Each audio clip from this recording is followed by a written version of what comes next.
When the US, Canada, and Mexico sit down to renegotiate NAFTA, they'll probably spend a lot of time talking about the auto industry. Cars and auto parts were among the first products to be freely traded across the US-Canada border. A 1965 deal known as the Auto Pact lifted most of the tariffs on parts and vehicles on both sides. NAFTA allowed Mexico to hitch a ride, and in recent years it's been in the driver's seat. In 2015, Mexico overtook Canada to become number 2 in North American vehicle production. Over the past 15 years, Canada has lost thousands of auto manufacturing and assembly jobs. Auto manufacturing is cheaper in Mexico. But it's not just NAFTA.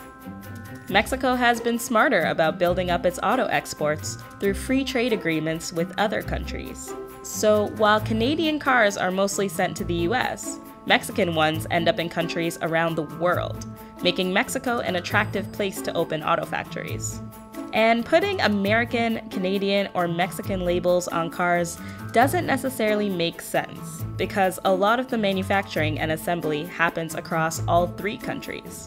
A minivan may roll off the assembly line in Canada, but a quarter of the bits and pieces inside may originally be from the US. The average car has some 30,000 parts, so just imagine how many truckloads of airbags, engines, and seats are crossing the borders every day. Parts can cross the border 8 times before being added to the finished car. Untangling all the connections across the 3 countries may not even be possible. Donald Trump has threatened to put a 35% tax on cars coming across the Mexican border. But according to a Michigan-based think tank, a move like that could end up costing the US 30,000 jobs.